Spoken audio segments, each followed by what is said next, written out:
What? Sorry, I just muted my microphone for a second there, and I had a coughing fit.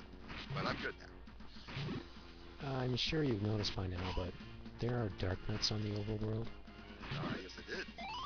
Yeah, those don't seem like they should be there. I know they're called dark nuts, but I can never think of them as anything other than iron knuckles. Because Yeah. I really like the way that phrase sounds. Well, it sounds like something that you would use to beat the ever-loving crap out of someone, and that kind of fits. Now, I think the only reason that these guys are on the overworld is because they were there in A Link to the Past. This is one of the first quests in Zelda Classic to make a real legitimate go at recreating the A Link to the Past overworld in Zelda Classic. And that's no easy feat, because the screens are about... No, it wouldn't be. Yeah. The screens are about half the size they are... Well, there's no scrolling in this, right? Yeah, so each screen is like a quarter of what a screen would be in Link to the Past. And then the overworld map data itself is actually twice as wide as A Link to the Past's was. So, like, A Link to the Past was 8 screens by 8 screens, and if you... let me think, I'm getting confused by the calculation here, but 8 screens by 8 screens for each world, right? So, right. When you try to get that into Zelda Classic, the first thing you want to do is squeeze... either squeeze everything down to fit on one Zelda Classic screen, so you've got 8 by 8 screens in Zelda Classic, which ultimately means this is a smaller world, or you cram it down in a different way by making the overworld on A Link to the Past half as tall. Okay, whose microphone is farting itself to pieces? I can still hear Fanboy Master fine, but Zaidyer, you sort of cutting in and out a little bit. Stream's still running good though, so I can assume everything's cool. Well, I don't think that was Okay, me. it seems to have gone. Yeah, you sound good now. Okay, well, as I was saying, either you shrink the entire overworld to a quarter of its original size or half its original size. Doesn't sound like, a very good trade-off. What I'm basically saying is that everyone wanted to try it, but no one ever finished it, and this was the first. Now, being somebody who could never create anything even resembling a video game at any point in his life, no matter given time infinite, I have to say, I say this like as from not like a high place but a low place. It seems somewhat uncreative to just set the goal of explicitly copying 100% something else instead of designing a game around what you have. Now, it's not necessarily meant to be creative. It's like people want a measurable goal of, okay, when I do this, I'm done. I did something. Measurable goal is good, true. I can get behind that. I'm not saying that. I'm saying I'm not saying that it isn't uncreative, because it kind of is, but I can see why they do it. I will say, all the dungeons you've been in so far have just been like this one color green. And you were in that one for so long, I sort of forgot that the overworld had, actual colors. And that's really, really poor, like, stage design, huh? I'll tell you why that happens. Well, first of all, in the Legend of Zelda, dungeons only had one color, right? But that was, an NES game. But go on, sorry. You don't notice it in A Link to the Past, because they have 2 colors. They've got one for the walls and one for the floor. So, like, you go into level 1, it's got green walls and a blue floor. For a very long time in Zelda Classic, no one ever did that. So, you get these samey levels like that and give you that sensation. But like the graphics in Zelda Classic, they're not static, right? I mean, you can import your own graphics, right? Yeah, and you can do that. I've done it myself in just playing around with this thing, but no one else ever does it because I guess they don't want to. So that involves culling together a lot of art assets that vaguely match, and it's just like, Well, I could do that, or I could just, frickin' just take the graphics that are already in there. Yeah, and the other problem is that doing anything in Zelda Classic is just tantamount to ROM hacking because of the way the editor is built. Oh man, And isn't the point of giving it an editor to make it less painful than ROM hacking? Like, that's the thing that shocks me, in spite of, like, how I should be all shocked out now. Nothing you're telling me implies that anybody at any point tried to make, like, I don't know, a different Zelda editor, because as much as I hate to say it, it doesn't seem like it should be, like, the hardest thing in the world. It doesn't have things like the physics of Mario or something like that to worry about, but it does have all of those different little objects and how they interact to worry about. Yeah, okay, so there's a lot there to, like, be concerned with, but even so, the fact that this is the only editor that exists is... Well, it seems like somebody else would have at least tried. And I'm sure that other people did. I would has just tried. imagine that they never actually got far enough for anyone to use it. Yeah, This is the only editor that has survived.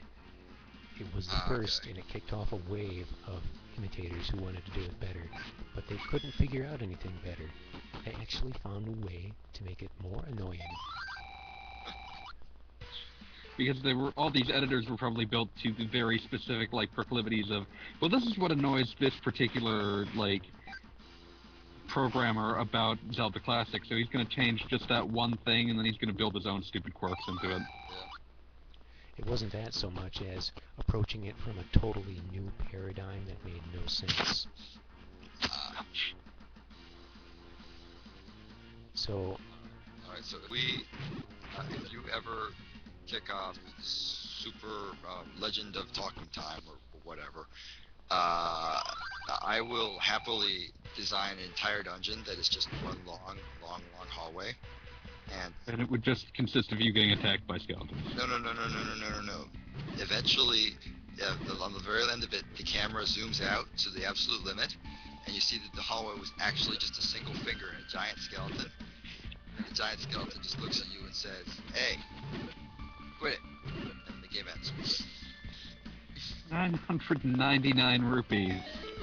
Yeah! Now if you really want the truth. Also, I'm behind again. I'm refreshing.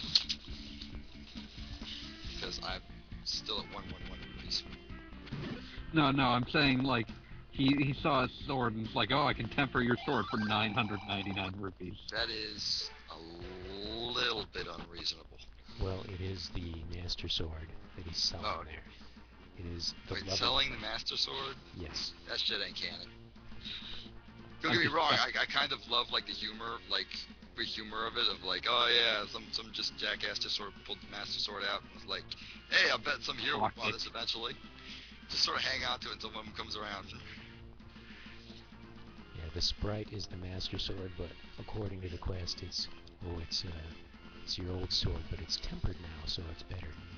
Okay, cool. Okay, I can't imagine why that would be 999 rupees worth of tempering, but sure. Well, it is the strongest sword in the entire game. Are there other ones in between the tempered sword and or is it just the 2 levels? Yeah, there are other ones. That is actually the Razor's Edge. Wait, is... The Razor Sword from Majora's Mask is probably not in here. Yeah, obviously. You have 4 swords. I do like the Razor Sword, though. That was a cool looking sword. Cool looking sword, but you only get 100 swipes with it, yeah, so I just never used it. It was an absolutely worthless upgrade. And, like, pretty much... So it's worthwhile only in the sense that you have to get it in order to get the Gilded Sword. Yeah, you can do it, and then you give it right back to him and say, now give me the sword that actually doesn't suck. I love Majora's Mask so much, I'm just going to talk about Majora's Mask and nothing else forever. No, that wouldn't make a very good video. Try streaming Majora's Mask at some point, Beat. I could probably get an emulator, sure. That actually probably is something my computer could actually handle. Wow, that's kind of terrifying to think about.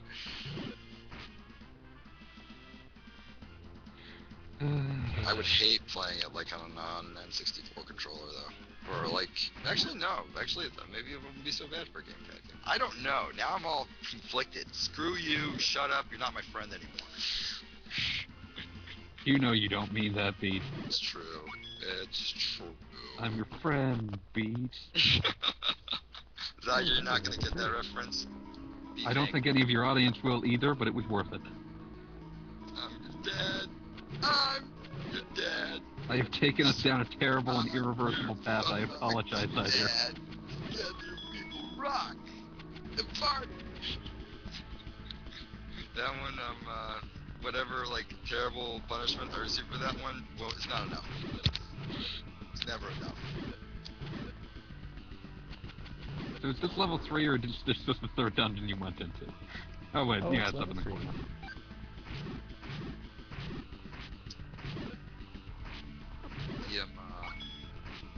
The map strikes me as odd because it just doesn't make sense to me. I'm just irritated at it because it doesn't fill in the bits you've already been to.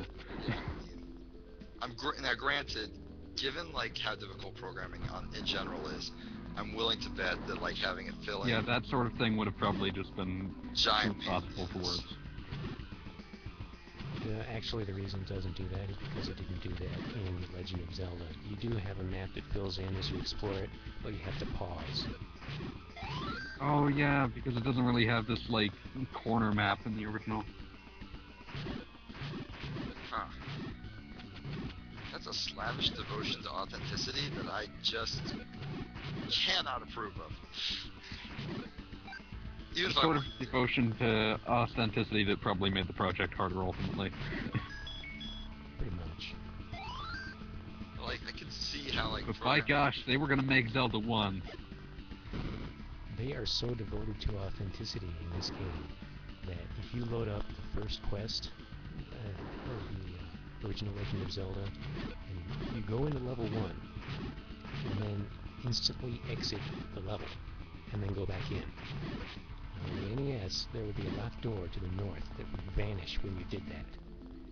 It also does that in Zelda Classic. Is that like... They specifically recreated that bug. Yes. That is... Well, on one hand, I gotta give him props. It's like the dudes making Ocarina of Time 3DS, carefully programming in beat to... I called him Beat because I always named my kid dude Beat. Carefully programming in Link to spin around when a combat door. Yeah, that ridiculous. Yeah, that was spinning a bug, animation. and they made sure they preserved that in the 3DS version because they liked it so much. Because like, hey, he's spinning around like a crazy person. It's great. And again, that's not far from what Nintendo has done on occasion. Like when they recorded voice work for the for Star Fox 64 3D, like they did their best to get back the people who were not voice actors. They did their best to get back the people who did the N64 Star Fox voices, Well, just so they could record that same stuff at a higher bit rate. I think Nintendo appreciates the fact that there's. It's sort of like the way, like, after It's Over 9,000 went viral, that was the single line you saw in ads for Dragon Ball Z video games. It's not even just that, like, the TV broadcast of Dragon Ball Z Kai keeps Over 9,000 in it, even though it's considered a mistranslation. He's actually incremented it a number higher. Oh yeah, I heard about that. This is awesome. Sadly, the DVDs do not do this, and do not give you the option to do it. What? I was disgusted. Also, I just admitted publicly that I purchased Dragon Ball Z Kai DVDs, so anyone that may have had respect for me just lost it. Whatever.